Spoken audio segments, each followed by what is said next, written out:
What drew me to photography is the idea of a visual medium. To capture something that will last forever, a moment that will last forever. And that's what really inspired me, is that you can capture one moment, and there are a lot of photographs throughout history that created huge change and that they were very influential.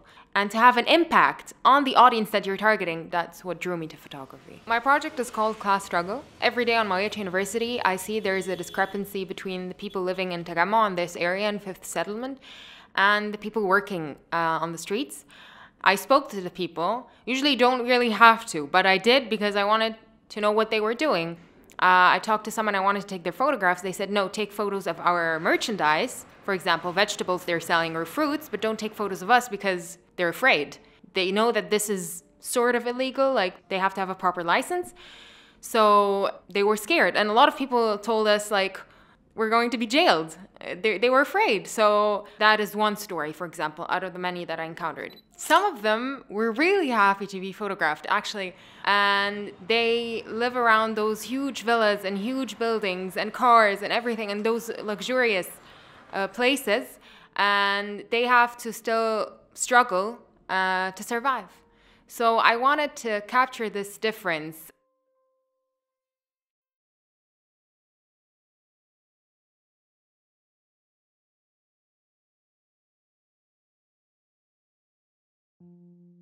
I just felt like I wanted to parallel two moments in time, just present and past. That's how I felt like I could materialize my idea in a way and have it materialize in the form of a photograph.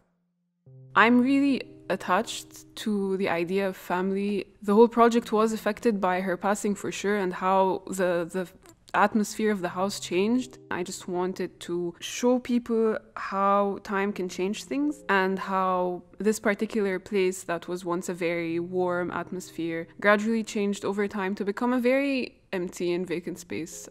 My grandmother's house was always the center of our family, the hangout spot of our family.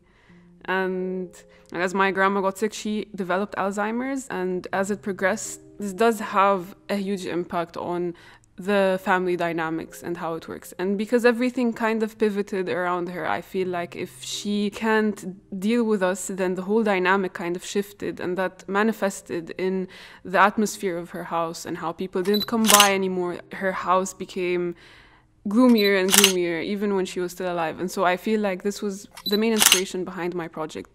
And I kind of wanted to do it in a way that was kind of haunting, but at the same time it gave off some kind of like a feeling of nostalgia or something of the sort.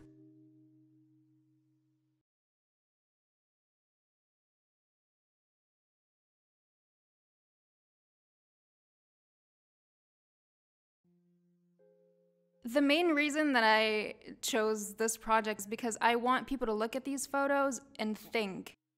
I wasn't really sure what I was doing at first, but I really liked the studio environment. And so I just called up a bunch of my friends and I just took pictures of them with different facial expressions. And I was like, okay, I'm gonna do something with these. I don't know what yet, but like something is gonna come out of this.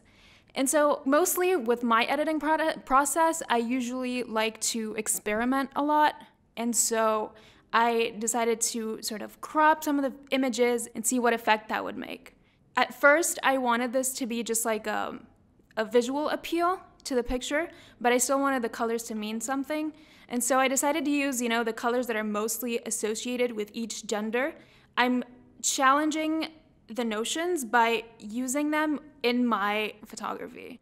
So if you're inhibiting yourself in some form or another because you're afraid of what people are going to say about you being too manly or being too girly, or if you're a man and you feel uncomfortable crying in front of other people because that's not socially acceptable, I just hope that these photos will convey that, no, this is not true, that you don't have to abide by these social constructs. I would love to see people's reactions. That's something that would be really interesting to me, what they would think of the photos and how they would interpret them.